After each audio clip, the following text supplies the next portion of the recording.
আগরতলা স্থানীয় সংবাদ পড়ছি ইতিকণা মুখোপাধ্যায়। পহেলগাঁওয়ে সন্ত্রাসবাদী হামলার পরিপ্রেক্ষিতে গতকাল নতুন দিল্লিতে প্রতিরক্ষা মন্ত্রী রাজনাথ সিংহের পৌরোহিত্যে সর্বদলীয় বৈঠক অনুষ্ঠিত হয়। বৈঠকে পাকিস্তানের বিরুদ্ধে নিরাপত্তা সংক্রান্ত ক্যাবিনেট কমিটির গৃহীত পদক্ষেপকে সব দলের নেতারা সমর্থন করে। তারা সন্ত্রাসবাদের বিরুদ্ধে লড়াইয়ে সরকারের পূর্ণ সমর্থন এবং সম্ভাব্য পদক্ষেপের আশ্বাস দেন।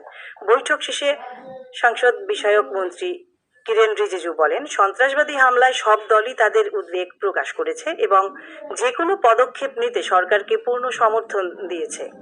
All party meetings, and to show solidarity, I am happy to inform you that all parties have expressed their solidarity and also made an appeal that the entire country must stand united in this hour of grief where 27 precious lives were lost. প্রধানমন্ত্রী নরেন্দ্র মোদী বলেছেন, ভারত প্রত্যেক সন্ত্রাসবাদী এবং সন্ত্রাসবাদী মদতদাতাদের খুঁজে বার করে শাস্তি দেবে। প্রয়োজনে পৃথিবীর শেষ প্রান্ত পর্যন্ত তাদের ধাওয়া করা হবে। জাতীয় পঞ্চায়েতি রাজ দিবসে বিহারের মধুবনী জেলায় এক অনুষ্ঠানে যোগ দিয়ে তিনি বলেন, ন্যায় বিচার সুনিশ্চিত করার লক্ষ্যে সম্ভাব্য সব রকম পদক্ষেপ গ্রহণ করা হবে এবং সারা দেশ এই অঙ্গীকারে সংকল্পবদ্ধ। প্রধানমন্ত্রী বলেন, দেশের চেতনা ও মূল্যবোধ সন্ত্রাসবাদ দিয়ে ভেঙে ফেলা যাবে না। যারা মানবতায় বিশ্বাসী তারা ভারতের পাশে রয়েছে বলেও তিনি জানান। প্রধানমন্ত্রী নরেন্দ্র মোদী গতকাল বিহারে 13,480 কোটি টাকারও বেশি মূল্যের বেশ কয়েকটি প্রকল্পের উদ্বোধন ও ভিত্তিপ্রস্তর স্থাপন করেন। প্রধানমন্ত্রী 870 কোটি টাকার রেল প্রকল্পের উদ্বোধন করেন এবং 4টি ট্রেনের উদ্বোধন করেন। শ্রী মোদী জাতীয় পঞ্চায়েতি রাজ দিবস উপলক্ষে মধুবনীতে আয়োজিত এক অনুষ্ঠানে ঝাজরপুরের বিদেশ্বর স্থানে পঞ্চায়েতের জন্য তাদের উদ্ভাবনী এবং অনুকরণীয় কাজের জন্য বেশ কয়েকজন পঞ্চায়েতি রাজ প্রতিষ্ঠানের প্রতিনিধিকে সম্মানিত করেন। জাতীয় পঞ্চায়েতি রাজ দিবস উপলক্ষে গতকাল উত্তর জোলাইবাড়ি ও দক্ষিণ জোলাইবাড়ি গ্রাম পঞ্চায়েতের উদ্যোগে জোলাইবাড়ি কমিউনিটি হলে এক আলোচনা সভা অনুষ্ঠিত হয়। সভার সূচনা করেন দক্ষিণ জেলা পরিষদের সদস্য শম্ভু মানিক। প্রাক্তন কেন্দ্রীয় প্রতিমন্ত্রী প্রতিমা ভৌমিক গতকাল সন্ধ্যায় তথ্য সংস্কৃতি দপ্তরের উদ্যোগে আয়োজিত বিশালগড় নিউ মার্কেটে 6 দিন ব্যাপী ঐতিহ্যবাহী বৈশাখী মেলার উদ্বোধন করেছেন।